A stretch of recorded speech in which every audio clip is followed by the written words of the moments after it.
வணக்கம், welcome to kitchen queen. இன்றைக்கி நம்ம பார்க்க போகிற ரெசிபி செட்டிநாடு மட்டன் குழம்பு. இது ஏன் செட்டிநாடு மட்டன் குழம்புன்னு சொல்கிறோம்னா, நம்ம ஃப்ரெஷ்ஷாக மசாலா அரைச்சி குழம்பு வைக்க போகிறோம். செட்டிநாடு ஸ்டைலில் மசாலா வறுத்து அரைச்சி வைக்க போகிறோம். அதனால தான் இது செட்டிநாடு மட்டன் குழம்பு. இது எப்படி செய்யறதுன்னு இப்போ நம்ம பார்க்க போகிறோம். ஒரு பேனில் எண்ணெய்லாம் ஊற்றாமல் 2 ஸ்பூன் தனியா விதையை நல்லா கொஞ்சம் ஃப்ரை பண்ணிக்கோங்க. ரொம்ப கருக விட்டுறாதீங்க. ஸ்டவ்வை சிம்லே வச்சுட்டு ஃப்ரை பண்ணி எடுத்துக்கோங்க. நம்ம ஏன் தனித்தனியாக போட்டு எடுக்கிறோம்னா கரிஞ்சிடக்கூடாது. அதனால தான் நான் தனித்தனியாக போட்டு எடுக்கிறேன். 1 ஸ்பூன் மிளகு, 1 ஸ்பூன் சீரகம், இதையும் தனியாக போட்டு ஃப்ரை பண்ணி எடுத்தாச்சு. இப்போது பட்டை ஒரு 3-4 துண்டு பட்டை, 3 கிராம்பு, 2 ஏலக்காய், 1 ஸ்பூன் சோம்பு, இதையும் ஃப்ரை பண்ணி எடுத்து வச்சாச்சு. 12 காஞ்ச மிளகா, கொஞ்சமாக கருவேப்பிலை போட்டு அதையும் நல்லா ஃப்ரை பண்ணி எடுத்துக்கோங்க.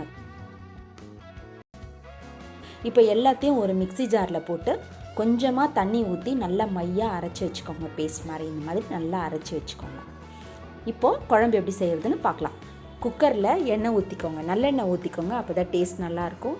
பிரிஞ்சி இலை 1, பட்டை, கிராம்பு, ஏலக்காய், கல்பாசி, 1 ஸ்பூன் சோம்பு, சின்ன வெங்காயம் 1 கைப்பிடி அளவு, உரிச்சு வச்ச 4 பல்லு பூண்டு, 2 மீடியம் சைஸ் வெங்காயம் நைஸாக இந்த மாதிரி கட் பண்ணி அதையும் சேர்த்துருக்கேன். சேர்த்து எல்லாம் நல்லா வதக்கி விட்டுருங்க. வெங்காயம் நல்லா கண்ணாடி மாதிரி வதங்கினதும் 2 ஸ்பூன் இஞ்சி பூண்டு விழுது சேர்த்தாச்சு. சேர்த்து அதையும் நல்லா வதக்கிட்டு இஞ்சி பூண்டு வாசனை போன பிறகு ஒரு 3 தக்காளி கட் பண்ணி வச்சுருக்கேன். அதையும் சேர்த்து நல்லா வதக்கிடுங்க. 1/2 ஸ்பூன் மஞ்சத்தூள், கொஞ்சம் உப்பு, தேவையான உப்பு போட்டு நல்லா எல்லாத்தையும் நல்லா வதக்கி விட்டுருங்க. தக்காளியும் வெங்காயமும் நல்லா வதங்கட்டும். இந்த மாதிரி நல்லா வதங்கினா தான் குழம்பு நல்லா டேஸ்ட்டாக இருக்கும். நல்லா வதக்கி விட்டுருங்க. இப்போது நம்ம கழுவி வச்சுருக்க 1/2 கிலோ மட்டனை இதில் சேர்த்துடலாம். சேர்த்துட்டு ஒரு கிளறி விட்டுருங்க. கிளறி விட்டுட்டு இப்போ நம்ம அரைச்சி வச்சுருக்கோம் இல்லைங்களா செட்டிநாடு மசாலா, அந்த மசாலாவை இதோட சேர்த்துருங்க.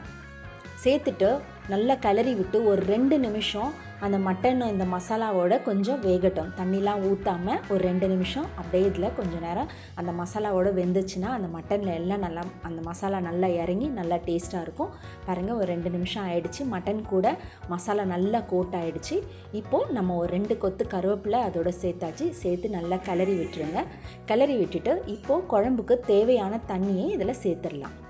இப்போ நம்ம ஒரு சொம்பு தண்ணி நான் இதில் சேர்த்துருக்கேன். சேர்த்துட்டு நல்லா கலக்கி விட்டுட்டு குக்கரை மூடிட்டு ஒரு 6 விசில் விட்டுடலாம். 6லேருந்து 7 விசில் விட்டுடலாம். அதுக்குள்ளே நம்ம தேங்காய் அரைச்சிட்டு வந்துடலாம். ஒரு அரை முடி தேங்காய், 1 ஸ்பூன் கசகசா, 1/2 ஸ்பூன் சோம்பு, 2 ஏலக்காய் போட்டு நல்லா தேங்காவை நல்லா மையாக அரைச்சிடுங்க. குழம்பு பாருங்கள் நல்லா கொதிச்சிருச்சு, கறியெல்லாம் நல்லா வெந்துருச்சு. இப்போது நம்ம அரைச்சி வச்சுருக்க அந்த தேங்காய் விழுதை இதில் சேர்க்க போகிறோம்.